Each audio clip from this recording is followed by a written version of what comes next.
नमस्कार, मैं निशा श्री आप तमाम दर्शकों का स्वागत करती हूँ फर्स्ट लुक बिहार में, जहाँ हम देखते हैं खबरें जो जानना ज़रूरी है। और बिहार विधानसभा चुनाव पे जैसा कि आप जानते हैं कि मुजफ्फरपुर में जो निर्वाचन क्षेत्र आते हैं, उनके बारे में हम एक-एक करके आपके सामने जो संभावित प्रत्याशी हैं और आज तक का जो वहाँ का इतिहास रहा है विधायकों का, इसके ऊपर चर्चा करते हैं। आज हम जिस क्षेत्र के बारे में बात करने जा रहे हैं, वो है निर्वाचन क्षेत्र संख्या 93 कुढ़नी। और कुढ़नी में आज तक का क्या रहा है इतिहास, कौन-कौन किस पार्टी का ज़्यादा दबदबा रहा, कौन सी जाति वहाँ पे ज़्यादा अपना जो है चुनाव में समीकरण बदलती है और उस हिसाब से नेता को चुनती है, इसके बारे में हमारे जो वरिष्ठ पत्रकार हैं रविंद्र कुमार सिंह जी वो बताएंगे। और जो संभावित प्रत्याशी हैं उसके बारे में बताएंगे हमारे राजनीतिक विश्लेषक प्रोफेसर अरुण कुमार सिंह जी। तो सबसे पहले चर्चा की शुरुआत करते हैं और इतिहास जान लेते हैं कुढ़नी विधानसभा क्षेत्र का, कि आज तक का क्या रहा है कुढ़नी विधानसभा क्षेत्र का इतिहास। देखिए, कुढ़नी विधानसभा भी एक ऐतिहासिक विधानसभा क्षेत्र है। यहाँ से बड़े बड़े दिग्गज प्रतिनिधित्व करते आए हैं और सबसे बड़ी बात है कि इस क्षेत्र में लगभग सभी जाति के लोग मतलब वहाँ से प्रतिनिधित्व करते आए हैं। वो यह कोई सीमित नहीं रहा जी इस जाति के लोग नहीं बने, इस जाति के बने। उसमें जैसे मतलब जात पात से अलग हट करके कुढ़नी के मतदाताओं ने प्रतिनिधि चुनने का अवसर दिया। 1951 में जो चुनाव हुआ उसमें कपिलदेव नारायण सिंह कांग्रेस से चुनाव लड़े और उन्होंने राम अवतार सिंह जो इंडिपेंडेंट उम्मीदवार थे उन्हें पराजित किया। और साधु शरण शाही उस समय एसपी से चुनाव लड़े थे जो तीसरे स्थान पर रहे थे। फिर 1951 के बाद 1957 में क्षेत्र में शुरू में बदलाव होते जा रहा था। बदलाव हुआ, उस बदलाव के क्रम में सकरा सुरक्षित और सकरा क्षेत्र करके वो हो गया। कुढ़नी उस समय कुढ़नी क्षेत्र नहीं था, तो उस सकरा क्षेत्र में कपिलदेव नारायण सिंह जो कांग्रेस से चुनाव जीते थे फिर वो सकरा क्षेत्र से चुनाव लड़े और सकरा एक सुरक्षित हो गया था जिसे राम गुलाम चौधरी कांग्रेस से चुनाव जीते थे। इसके बाद फिर 1962 में कुढ़नी क्षेत्र सुरक्षित हो गया, 80 के सीट में कोटे में आ गया। उसमें राम गुलाम चौधरी कांग्रेस से प्रत्याशी बने और उन्होंने शिव प्रसाद चौधरी को जो पीएसपी के उम्मीदवार थे उन्हें पराजित किया था। इसके बाद 1967 में के.एन. सहाय जो आईएनसी मतलब कांग्रेस से प्रत्याशी बने और उन्होंने साधु शरण शाही को जो पीएसपी के उम्मीदवार थे उन्हें पराजित किया था। लेकिन फिर 1969 में जो उपचुनाव हुआ उसमें साधु शरण शाही मतलब चुनाव लड़े पीएसपी से और उन्होंने कृष्णनंदन सहाय जो आईएनसी के उम्मीदवार थे उन्हें पराजित किया था। फिर 1972 में साधु शरण शाही महेंद्र मोहन मिश्रा को जो कांग्रेस उम्मीदवार थे उनको पराजित किए। साधु शरण शाही एसओपी से उम्मीदवार बने थे और उस समय हिंदकेसरी यादव इंडिपेंडेंट तीसरे स्थान पर रहे। साधु शरण शाही जनता पार्टी से चुनाव लड़े और हिंदकेसरी यादव जो कांग्रेस के उम्मीदवार थे उन्हें पराजित किया था। 1980 में राम परीक्षण साहू जनता पार्टी से उम्मीदवार बने और उन्होंने साधु शरण शाही को उसमें जनता पार्टी दो भागों में बट गया था। उस समय जनता पार्टी एससी थे जिससे राम परीक्षण साहू उम्मीदवार बने थे और जनता पार्टी जेपी से साधु शरण शाही उम्मीदवार बने थे और राम परीक्षण साहू चुनाव जीते थे। उस समय शिवनंदन राय जो आईएनसीआई उससे चुनाव लड़े और तीसरे स्थान पर रहे और प्रमोद कुमार वर्मा इंडिपेंडेंट चौथे स्थान पर रहे और महेंद्र सहनी जनता पार्टी एसआर से चुनाव लड़े, वे चौथे स्थान पर रहे थे। फिर 1985 में शिवनंदन राय कांग्रेस से चुनाव लड़े और उन्होंने साधु शरण शाही जो जनता पार्टी से चुनाव लड़े उन्हें पराजित किया था और राम परीक्षण साहू एलकेडी से तीसरे स्थान पर रह गए। 1990 में फिर से साधु शरण शाही चुनाव जीते और वो इंडिपेंडेंट चुनाव जीते। उस समय वे कांग्रेस के शिवनंदन राय को पराजित किया। उस समय अजय सिंह अलमस्त जो जनता पार्टी से चुनाव लड़े जनता दल से, वे तीसरे स्थान पर रहे। अजय सिंह अलमस्त मंजय लाल जी के पुत्र थे। और फिर मोतीउर रहमान उस समय बीएसपी से चुनाव लड़े जो चौथे स्थान पर रहे और शंकर चौधरी बीजेपी से चुनाव लड़े जो पाँचवें स्थान पर रहे। 1995 में बसावन प्रसाद भगत जनता दल से चुनाव लड़े और उन्होंने अशोक शर्मा जो इंडिपेंडेंट उम्मीदवार है उन्हें चुनाव हराया। उस समय बिंदेश्वर सहनी एसएपी से चुनाव लड़े थे, जो तीसरे स्थान पर रहे, और जो विधायक बने थे शिवनंदन राय वो चौथे स्थान पर आईएनसी से चले गए थे। फिर वर्ष 2000 में बसावन प्रसाद भगत जैसे मतलब आरजेडी से चुनाव लड़े और ब्रजेश कुमार जो बीपीपा के उम्मीदवार थे उन्हें पराजित किया। बसावन भगत को 48,343 वोट आया था, जब बीपीपा के उम्मीदवार ब्रजेश कुमार को 32,795 वोट आए। वहीं शिवनंदन राय इंडिपेंडेंट चुनाव लड़े जिन्हें 12,611 वोट आया और वे तीसरे स्थान पर रहे थे।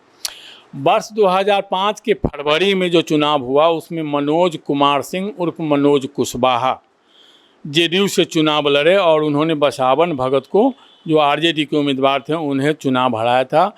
उस समय मनोज कुमार सिंह को जेडीयू प्रत्याशी को 29,529 वोट आया, जबकि बसावन प्रसाद भगत को 23,577 और उस समय शाह आलम सब्बू जो जिला परिषद के उपाध्यक्ष हुआ करते थे वो एलजेपी से चुनाव लड़े, उन्हें 21,742 वोट आया था, जबकि इंडिपेंडेंट विनोद चौधरी जो भूमियार जाति से आते हैं उन्हें 9,064 वोट आया था।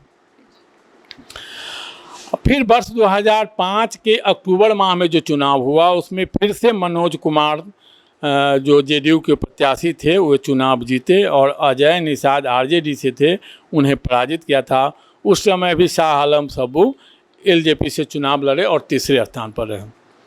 वर्ष 2010 के चुनाव में मनोज कुमार सिंह फिर जेडीयू से चुनाव लड़े और उन्होंने विजेंद्र चौधरी जो शहरी क्षेत्र छोड़ करके एलजेपी से चले गए थे कुर्नी से चुनाव लड़ने, उन्हें पराजित किया था। मनोज कुमार सिंह को 36,757 वोट आया था, जबकि विजेंद्र कुमार चौधरी को 35,118 वोट आया था। वहीं शाह आलम सब्बू फिर से वहाँ इंडिपेंडेंट चुनाव लड़े जिन्हें 12,083 वोट आया था और उस समय कांग्रेस से विनोद चौधरी चुनाव लड़ गए जिन्हें 9,896 वोट आया। वहीं बसावन प्रसाद भगत जो विधायक थे वो इंडिपेंडेंट चुनाव लड़े और उन्हें 6812 वोट आया। उस समय भी एक राम पुकार सहनी सीपीआई से चुनाव लड़े थे, उन्हें 5506 वोट आया था।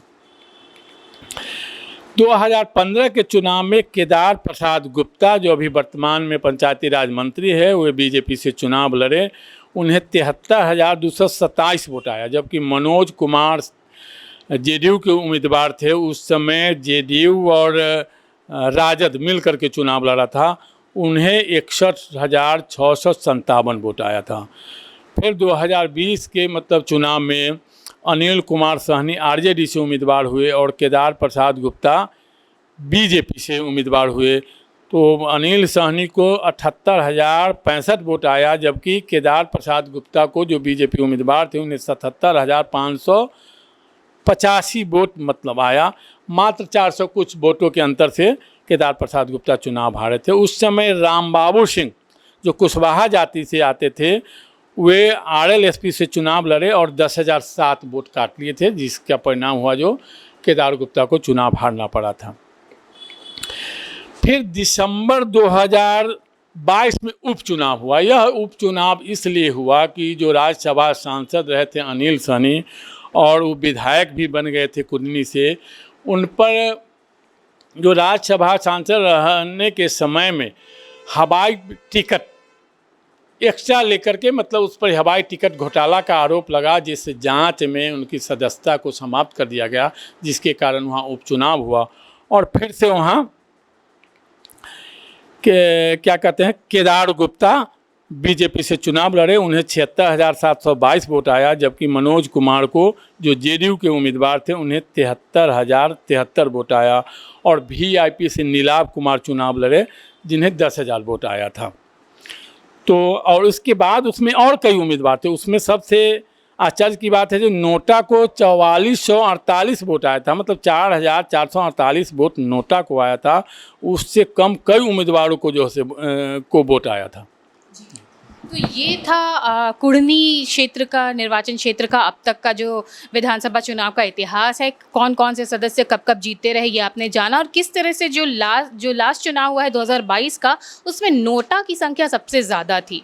तो ये इस बार जो चुनाव होने वाला है, ज़रूर इसमें जो कुछ आंकड़े हैं वो ज़रूर बदलेंगे। अभी जो संभावित प्रत्याशी हैं इसके बारे में बताएंगे प्रोफेसर अरुण कुमार सिंह।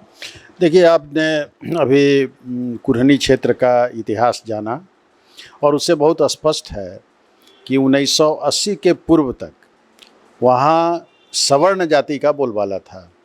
कायस्थ समाज के एन सहाय भी वहाँ से चुनाव जीते हैं, और फिर जो भूमिहार जाति के हैं वो लोग भी चुनाव जीते हैं। सिर्फ एक बार जब वो सुरक्षित क्षेत्र हो गया था 1962 में, तब वहाँ से जो अनुसूचित जाति के व्यक्ति थे वो चुनाव जीते हैं। लेकिन 1980 के चुनाव के बाद अब वहाँ पर धीरे धीरे जो मध्यम वर्गीय जातियाँ हैं, जो ओबीसी हैं, उनका बोलबाला बढ़ता है। और तब आप देखेंगे कि उसमें कुशवाहा समाज के लोग भी चुनाव जीत रहे हैं, सहनी समाज के लोग भी चुनाव जीत रहे हैं, और वैश्य समाज के लोग भी चुनाव जीत रहे हैं। तो बीच में एक बार साधु शरण शाही फिर एक बार इंडिपेंडेंट खड़े होकर चुनाव 1990 में वो जीते हैं। अन्यथा अभी तक अब वहाँ सवर्णों का वर्चस्व समाप्त हो रहा है और वहाँ ओबीसी जातियाँ जो हैं वो आगे आ रही हैं। अब हम लोग बात करेंगे कि अभी क्या स्थिति है। तो जैसा कि आपको बताया गया कि जो उपचुनाव हुआ उसमें केदार प्रसाद गुप्ता करीब 7,000 के वोटों से वो चुनाव वहाँ जीते, और उनकी प्रतिद्वंद्विता हुई मनोज कुशवाहा से, जो पूर्व मंत्री भी रह चुके हैं और साथ ही कुशवाहा समाज से आते हैं। तो इस तरह से जब हम 2022 में हुए उपचुनाव की चर्चा करते हैं तो उसमें भारतीय जनता पार्टी की ओर से वैश्य समाज से आने वाले केदार गुप्ता चुनाव जीतते हैं, और उनका मुकाबला होता है जनता दल यू के मनोज कुशवाहा जी से, जो कुशवाहा समाज से हैं और पूर्व मंत्री भी रह चुके हैं। लेकिन मार्जिन करीब 3,000 का दोनों के बीच में होता है। अब ये जो 2 वर्ष जो अभी तीसरे वर्ष में वो प्रवेश कर रहे हैं, नेचुरली अब मंत्री भी हैं वो, तो मंत्री होने के बाद से क्षेत्र के लोगों की अपेक्षाएं भी बढ़ी हैं, और बहुत सारे लोगों की जो अपेक्षाएं हैं वो पूरी भी नहीं हो पा रही हैं। इसलिए एक एंटी इनकम्बेंसी, ऐसा हम लोगों को महसूस हुआ कि एक एंटी इनकम्बेंसी केदार गुप्ता जी के मामले में चल रही है, और चूँकि मार्जिन बहुत कम है इसलिए वहाँ पर जो प्रतिद्वंदी हैं उनको उम्मीद है कि वो इस चुनाव में अच्छा कर लेंगे। तो इसलिए केदार गुप्ता जी को भी ये शायद उनको भी अंदाज़ा हो चुका है, और वो भी क्षेत्र में घूम रहे हैं, लोगों से मिल रहे हैं, जो उनके गिला शिकवा है उसको मिटाने का प्रयास कर रहे हैं। जिस समय उपचुनाव हुआ था उस समय नीतीश कुमार आरजेडी के साथ थे, ध्यान देने की बात है, उस समय वो आरजेडी के साथ थे। अभी नीतीश कुमार भाजपा के साथ हैं। तो स्थितियां बदल गई हैं, और उस स्थिति में अगर वो भाजपा को सीट रह जाती है सीटिंग गेटिंग के आधार पर, तो जेडीयू के को उम्मीदवारी से वहाँ से नहीं मिल पाएगी, ये सर्वविदित है। अभी हम लोग पहले शुरुआती दौर में जब संभावित उम्मीदवारों की बात करेंगे तो पहले हम लोग भाजपा से जो संभावित उम्मीदवार हैं, जिन लोगों को लगता है कि केदार गुप्ता जी का टिकट कट सकता है और भारतीय जनता पार्टी से उनको टिकट मिल सकता है, वैसे लोगों की बात हम यहाँ पर करना चाहेंगे। अब टिकट देना हाईकमान की बात है, लेकिन उनकी अपनी सभी उम्मीदवारों की अपनी अपनी सोच होती है। तो वे लोग जिनको उम्मीद है कि नहीं भारतीय जनता पार्टी शायद हमको टिकट दे दे, तो वैसे संभावित उम्मीदवार में हम लोग धर्मेंद्र कुमार उर्फ अबोध शाह, जो पहले जेडीयू में थे, लेकिन जब भारतीय जनता पार्टी को वो सीट मिलने लगी कुढ़नी क्षेत्र, तो वो भारतीय जनता पार्टी उन्होंने ज्वाइन किया। वो काफ़ी सरल स्वभाव के हैं, सौम्य हैं, और काफ़ी अच्छा उनके पास उनकी आर्थिक स्थिति भी बहुत अच्छी है। और भाजपा ओबीसी मोर्चा के वो प्रदेश महामंत्री भी हैं। तो इस तरह से भाजपा में उनका कद बड़ा है। और जब जेडीयू में थे वो तो प्रखंड अध्यक्ष भी थे और 20 सूत्री के भी अध्यक्ष थे। तो इस तरह से उनका एक क्लाउट उस क्षेत्र में है और उस क्षेत्र में भाजपा के उम्मीदवार के रूप में वो अपनी उम्मीदवारी पेश करना चाहते हैं। उसके बाद नाम आता है शेखर सहनी का। ये शेखर सहनी 2022 का चुनाव भी लड़े थे। ये पहले राजद आरजेडी में थे, लेकिन अब वो 2020 में वो आरजेडी छोड़ के वो भारतीय जनता पार्टी में आ गए थे। और उन्होंने चुनाव भी 2022 के उपचुनाव में भी चुनाव उन्होंने लड़ा था, लेकिन उनको सफलता हाथ नहीं लगी। तो उनको भी ऐसा उम्मीद है कि वो सहनी समाज से वो आते हैं और सहनी समाज का अच्छा खासा मत वहाँ पर है, वोट वहाँ पर है। तो उनको भी उम्मीद है कि भारतीय जनता पार्टी उनके उम्मीदवारी को भी कंसीडर करेगी। फिर नाम आता है शशि रंजन कुमार का। शशि रंजन कुमार भूमिहार जाति से आते हैं। ये पुरुषोत्तमपुर गांव है कुरहनी क्षेत्र में, वहीं के रहने वाले हैं और भारतीय युवा मोर्चा के प्रदेश महामंत्री भी हैं और साथ साथ क्षेत्र में काफ़ी सक्रिय रहते हैं।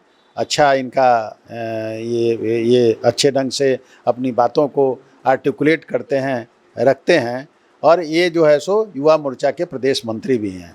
तो इस तरह से ये भी इनकी भी समझदारी है कि उनको कुरहनी से टिकट मिलेगा, बल्कि इनका तो ये भी कहना है कि अगर कुरहनी से नहीं मिलेगा तो उनको शहर से भाजपा की उम्मीदवारी मिलेगी। तो इस तरह से ये करीब करीब कुछ नाम ऐसे हैं जो भाजपा से हैं। भाजपा में कुछ और हैं जी, जो अंजना कुशवाहा मतलब 5 बार लगातार भाजपा के जिला उपाध्यक्ष के पद पर रहे हैं, अभी भी वर्तमान में जिला उपाध्यक्ष है और वे सकरा से जिला पार्षद भी रह चुकी हैं और काफ़ी पार्टी में हमेशा सक्रिय रहती हैं। वो भी चाहती हैं कि जो कुरहनी से हमें टिकट दे पार्टी और वहाँ से हम चुनाव लड़ें। और इधर आपको बता दें कि अब जदयू में अभी भी जदयू का यह प्रयास है कि यह कुरहनी क्षेत्र हमें मिल जाए, क्योंकि वहाँ से पूर्व मंत्री मनोज कुमार सिंह, जो मनोज कुमार है कुशवाहा जाति से आते हैं, उनको यह है कि अभी भी यह सीट मिल जाए तो मेरा सीट है, यहाँ से हम चुनाव जीते थे। तो उस स्थिति में जदयू से वो भी वहाँ से उम्मीदवार हैं और ये तो पार्टियों के अंदर का मामला है, गठबंधन का मामला है, जो कि या जो वर्तमान विधायक हैं वही रहेंगे, मतलब जो सिटिंग विधायक हैं तो वही रहेंगे, या फिर कोटा बदल करके सीट का आदान प्रदान पार्टी में किया जा सकता है।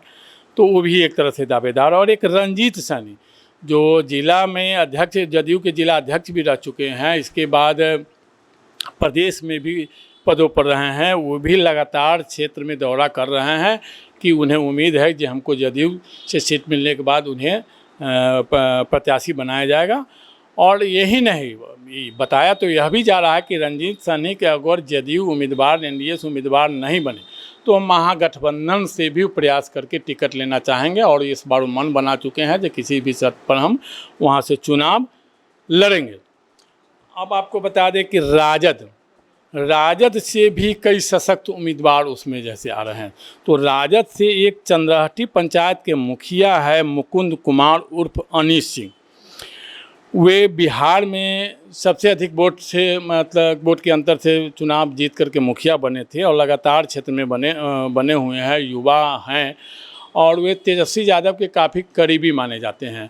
और जो क्षेत्र में देखा जाता है उसमें तेजस्वी यादव के साथ बैनर पोस्टर में लगातार क्षेत्र में हर जगह उनका बैनर पोस्टर से क्षेत्र पटा हुआ है और उनका यह तर्क है कि हमको इस बार तेजस्वी यादव को मुख्यमंत्री बनाना है और इसलिए तेजस्वी यादव से हमको हरी झंडी मिली हुई है। अगर पार्टी का निर्देश होता है तो पार्टी के सिपाही के रूप में हम चुनाव लड़ेंगे और सीट पार्टी राजद के कोटे में डालेंगे और तेजस्वी यादव को सीएम बनाना है। इसके बाद राजद में और भी कई उम्मीदवार हैं। एक बबलू कुशवाहा है जो राजद के प्रदेश सचिव हैं, वे भी काफ़ी सक्रिय हैं, युवा हैं, वे भी लगातार क्षेत्र में घूम रहे हैं। उन्हें यह उम्मीद है कि इस बार कुशवाहा जाति को ही मौका राजद से मिले और वे भी उसके उम्मीदवार बने और चुनाव जीतें। एक रेणु साहनी है। रेणु साहनी जो अति पिछड़ा प्रकोष्ठ के प्रदेश महामंत्री हैं, वो पार्टी में काफ़ी सक्रिय हैं, युवा हैं, वो भी लगातार क्षेत्र में दौरा कर रही हैं कि उन्हें ही उम्मीदवार बनाया जाएगा, लेकिन ये तो पार्टियों का मामला है। फिर एक जो अनिल साहनी जो राज्यसभा सांसद रह चुके हैं और वहाँ से विधायक भी रह चुके हैं, उनके पुत्र हैं इंजीनियर पवन कुमार साहनी, वे भी लगातार क्षेत्र में दौरा कर रहे हैं। अनिल साहनी का प्रयास है कि उनके पुत्र को टिकट मिले, इसलिए वो क्षेत्र में दौरा कर रहे हैं। एक शाह आलम सब्बू का भी नाम आ रहा है, जबकि शाह आलम सब्बू के बारे में चर्चा है कि जो जिला परिषद उपाध्यक्ष थे, 3 बार जो एलजेपी और निर्दलीय चुनाव लड़े तो अच्छा खासा वोट लाए, मुस्लिम समुदाय से हैं, मुस्लिम समुदाय का वोट अच्छा खासा है, इसलिए वो भी राजद से दावेदार हैं। एक सनत कुमार हैं, वो राजद में काफ़ी सक्रिय हैं और उनका कहना है कि 45 दिन के वो पदयात्रा पर भी निकल रहे हैं, हर पंचायत में पदयात्रा करेंगे पार्टी के हित में और सरकार बनाने के लिए। उसमें अब एक बड़ा मामला यह आ गया, रामा निषाद कैप्टन जयनारायण प्रसाद की बहू हैं और जो सांसद अजय निषाद पहले भाजपा में कई टर्म जीते हैं, उनकी पत्नी हैं। रामा निषाद हाजीपुर से लगातार करीब 15 साल हाजीपुर नगर परिषद से चेयरमैन और उप चेयरमैन के पद पर रही हैं और वे भी क्षेत्र में काफ़ी सक्रिय हैं, लेकिन उनका यह प्रयास है कि इस बार वे राजद महागठबंधन या कांग्रेस को मिला तो कांग्रेस से, या राजद को मिला जिससे मिले तो महागठबंधन के प्रत्याशी के रूप में वो चुनाव लड़ेंगे और इसके लिए वो प्रयासरत है और क्षेत्र में घूम रही है। और ये तो कुछ थे प्रत्याशी जो भाजपा के और उसके बाद राजद के हो गए, इसके अलावा भी कुछ पार्टियां हैं, उनके प्रत्याशियों के बारे में बताएंगे प्रोफेसर अरुण। देखिए, वीआईपी पार्टी भी 2022 के उपचुनाव को लड़ी थी और वहाँ से नीलाभ कुमार प्रत्याशी थे जिनको 10,000 वोट आया था। तो इस बार फिर से नीलाभ कुमार प्रदेश के महासचिव, प्रदेश के उपाध्यक्ष भी हैं और इस बार नीलाभ कुमार फिर से एक बार दावा कर रहे हैं कि वीआईपी उनको टिकट देगी। ये भूमिहार समाज से आते हैं और ये साधु शरण शाही जो कई बार विधायक रह चुके हैं उनके नाती भी हैं, इसलिए इनकी क्षेत्र में अच्छी पकड़ है और लोगों से मिलते जुलते रहते हैं। और चूँकि इनको विश्वास है कि अगर हम चुनाव लड़ेंगे तो उनके स्वजातीय वोट और साथ साथ वीआईपी पार्टी के कारण सहनी वोट का ट्रांसफ़र हो जाएगा तो वो चुनाव जीत जाएंगे। उसी तरह से बीएसपी जो बहुजन समाज पार्टी है उसमें डॉक्टर विजेश जो उसी पार्टी से लोकसभा का, मुजफ्फरपुर लोकसभा का चुनाव लड़ चुके हैं, पिछला लोक चुनाव और वे प्रदेश के महामंत्री भी हैं बीएसपी पार्टी के, तो वो भी इस बार कुढ़नी विधानसभा क्षेत्र से बसपा का उम्मीदवार होना चाहते हैं और उनको भी, वो भी भूमिहार समाज से ही आते हैं। कुढ़नी क्षेत्र में उनका घर भी है और वो काफ़ी एजुकेशनल इंस्टीट्यूशंस वगैरह को चला रहे हैं। एक हॉस्पिटल भी, पराशर हॉस्पिटल है, उसको भी यहाँ पर मुजफ्फरपुर शहर में चलाते हैं। तो वे भी समाज सेवा से जुड़े हुए हैं और वो चाहते हैं कि उनको बसपा से टिकट मिले और वो बसपा के अकेले उम्मीदवार यहाँ पर हैं। अब अंत में जन स्वराज पार्टी है, तो जैसा कि मैं बार बार कहता हूँ कि जन स्वराज का लिस्ट बराबर लंबा रहता है, तो इसमें भी हम देख रहे हैं जो इसमें काफ़ी सघन रूप से लगी हुई हैं उषा सिंह। तो उषा सिंह जो है वो वहाँ उप प्रमुख रह चुकी हैं, प्रमुख भी रह चुकी हैं और बहुत बड़ा एनजीओ के माध्यम से समाज सेवा का काम करती हैं। ये कुशवाहा समाज से आती हैं और क्षेत्र में काफ़ी सक्रिय हैं, जन स्वराज के लिए भी काम कर रही हैं। तो इनको भी उषा सिंह उम्मीदवार हैं। एक डॉक्टर संतोष हैं जो मुजफ्फरपुर में केजरीवाल हॉस्पिटल में, बच्चों का जो हॉस्पिटल है उसमें होम्योपैथ के डॉक्टर हैं और 3 बार कुढ़नी क्षेत्र से चुनाव लड़ चुके हैं। कैश समाज से आते हैं लेकिन चुनाव अभी तक जीते नहीं हैं। तो ये भी जन स्वराज में काफ़ी पुराने जन स्वराजी हैं और काफ़ी जब से जन स्वराज की स्थापना हुई है डॉक्टर संतोष लगे हुए हैं, तो उनको उम्मीद है कि निश्चित रूप से जन स्वराज उनको कुढ़नी से उम्मीदवार अपना बनाएगी। फिर सुशील कुमार हैं, जो सुशील कुमार की पत्नी जो हैं वो जिला पार्षद हैं और सुशील कुमार अपने स्वयं बिजनेसमैन हैं, व्यवसायी हैं। तो सुनील कुमार भी जन स्वराज पार्टी से चाहते हैं कि उनको टिकट मिले। तो इस तरह से एक जो संभावित उम्मीदवार हैं, हो सकता है कि उम्मीदवारों की संख्या कुछ और बढ़ सकती है अलग अलग दलों से, लेकिन जो हम लोगों ने पूरा उसका इतिहास देखा है और हाल के दिनों में जो बराबर वहाँ लड़ाई रही है वो एनडीए और महागठबंधन के बीच में रही है। और निश्चित रूप से जो जातियों का समीकरण वहाँ पर है उसमें यादव जाति की संख्या ज़्यादा है, उससे थोड़े से कम में कुशवाहा जाति, कुर्मी जाति, भूमिहार जाति, मुस्लिम और एक अच्छी खासी संख्या दलितों की भी है। तो इस तरह से एक जो वहाँ का चुनाव जो है सो काफ़ी दिलचस्प हो जाता है और जीत हार का जो मार्जिन है वो लगातार आप देख रहे हैं कि बहुत कम होता है। इसलिए कुर्नी का जो मुकाबला होने वाला है वो काफ़ी दिलचस्प मुकाबला होने वाला होगा। तो ये तो है हमारे कुर्नी क्षेत्र से जो संभावित प्रत्याशी हैं अलग अलग पार्टियों से, लेकिन अभी भी वो एक अनप्रेडिक्टेबल सीट माना जाता है। जातीय समीकरण को धता बताते हुए वहाँ पे जो पार्टी के लिए लोग उम्मीद कर रहे होते हैं, पता चलता है कि कोई और ही पार्टी है जो जीत गई। जिस तरह से कि हमने देखा कि जो लास्ट चुनाव हुआ है 2022 का, उसमें किस तरह से नोटा को सबसे ज़्यादा वोट प्रतिशत मिले थे। तो जातीय समीकरण के बारे में एक बार जो हमारे वरिष्ठ पत्रकार हैं वो एक बार इसके ऊपर। देखिए, कुर्नी में जातीय समीकरण ज़बरदस्त जातीय समीकरण है। उसमें लगभग हर जाति के लोग हैं और संख्या भी लगभग मतलब बहुत ज़्यादा का अंतर नहीं, अंतर है थोड़ा मोड़ा के अंतर में बहुत जाती है। आपको जैसे बता दें जो बैस जाति, वैसे तो बैस जाति अपनी बताते हैं जी 52-54 उपजातियाँ हैं, लेकिन बहुत है मुख्य रूप से 4-5 जातियाँ बैस जाति में आती हैं। उनकी संख्या 40 से 45 हज़ार बताया जाता है, जो 5-7 जाति मिला करके उसमें है। उसके बाद दूसरे नंबर पर उसमें यादव जाति हैं, उनको बताया जाता है 35 हज़ार के, यह अनुमानित आंकड़ा हम लोगों के पास, ये 35 हज़ार के आसपास यादव जाति हैं। उतना ही लगभग मुस्लिम जाति के लोग आते हैं और लगभग उसी दर्जे में भूमिहार जाति की भी संख्या है। साहनी जाति की संख्या करीब 20 हज़ार जैसे वहाँ माना जाता है। और उसमें आपको बता दें जो कुशवाहा जाति, जिसमें कोयरी और कुर्मी अलग अलग होता है, उसमें कोयरी जाति की संख्या 15-16 हज़ार बताया जाता है, जबकि कुर्मी जाति की संख्या 17-18 हज़ार बताया जा रहा है। उसमें राजपूत जाति की संख्या 10 से 12 हज़ार है और ब्राह्मणों की संख्या करीब 8 से 9 हज़ार है। ब्राह्मण जाति की संख्या, लाला जाति भी वहाँ 2000 से 2500 की संख्या है, उन्हें भी है। और इसके बाद आपको बता दें दलित में कई जातियां हैं, सब मिलाकर के 50 से 60 हज़ार उनकी भी संख्या है।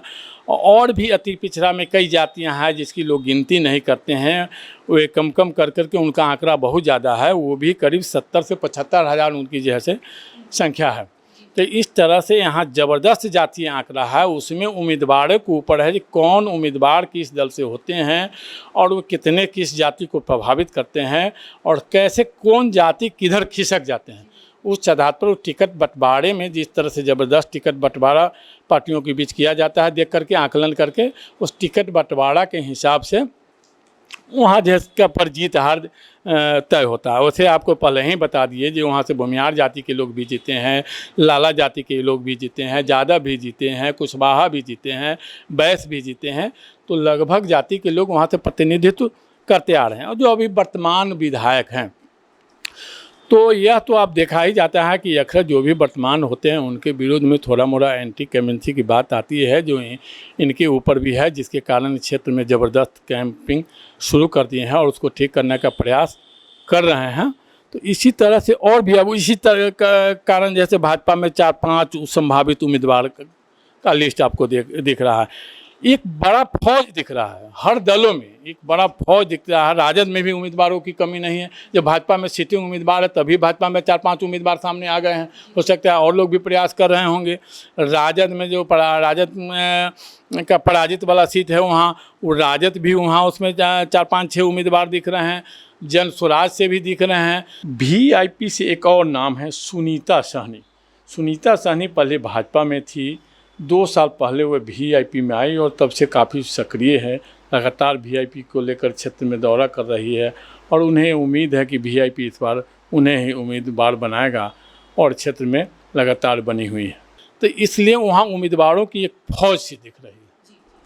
तो ये आपने देखा कि कुढ़नी जो है वो कितना अनप्रेडिक्टेबल सीट हो जाता है। यहाँ पे हम MY समीकरण की बात करते हैं, यहाँ हम लव कुश समीकरण की बात करते हैं, लेकिन यहाँ पे वो अपना तीसरा ही रिजल्ट दिखाता है। एक कंक्लूडिंग स्टेटमेंट चाहेंगे हमारे राजनीतिक विश्लेषक अरुण कुमार सिंह प्रोफेसर अरुण कुमार सिंह से कि वो क्या कहना चाहेंगे कि ये जो एक अनप्रेडिक्टेबल सीट है कुढ़नी, इस बार क्या लगता है? देखिए, कुढ़नी मुजफ्फरपुर ज़िले का सबसे बड़ा विधानसभा क्षेत्र है और आपने देखा इसमें कि जातियों का जो समीकरण है वो भी काफ़ी कॉम्प्लेक्स है और इसमें जो उम्मीदवार जो आ रहे हैं सामने में, वो उम्मीदवार सभी जातियों से करीब करीब आ रहे हैं। सवर्ण में भूमिहार समाज से आ रहे हैं और फिर कुशवाहा समाज से भी आ रहे हैं, फिर मुस्लिम समाज से भी नाम आया है, फिर सहनी समाज से भी आया है।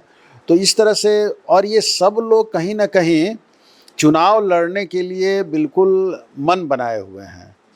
अब ये टिकट तो किसी दो ही को मिलेगा, एक तो महागठबंधन से मिलेगा और एक बीजेपी से मिलेगा या जेडीयू से मिलेगा, लेकिन बाकी लोग भी जो हैं वो हो सकता है कि अलग अलग दलों से लास्ट में चुनाव लेके चुनाव लड़ें और इस तरह से थोड़ा थोड़ा वोट अगर वो काटते हैं तो निश्चित रूप से ये बताना बड़ा मुश्किल होगा। चूँकि इसलिए बताना मुश्किल होगा कि कुढ़नी में अब तक जो जीत का मार्जिन है वो दोनों उम्मीदवारों के बीच में बहुत कम रहा है।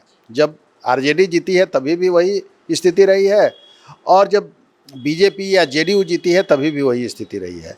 तो ऐसे अगर जो आप लव कुश समीकरण की बात करती हैं, सवर्णों की वोट की बात करती हैं, अति पिछड़ों की बात करती हैं, तो उस हिसाब से निश्चित रूप से लगता है कि एनडीए का पलड़ा भारी है। लेकिन जो पिछला इतिहास कुढ़नी का है उसमें कई बार महागठबंधन, कांग्रेस, आरजेडी ये सभी चुनाव जीते हैं और विभिन्न जातियों के उम्मीदवार वहाँ चुनाव जीते हैं।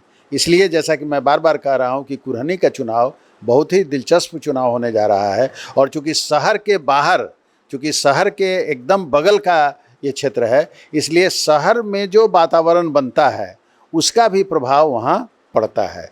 मैं जो कॉम्बिनेशन शहर में तैयार होगा उस कॉम्बिनेशन का प्रभाव भी कुढ़नी में पड़ता है और कुढ़नी की जीत हार और शहर की जीत हार कुछ दोनों जगह के समीकरणों पर भी डिपेंड करती है।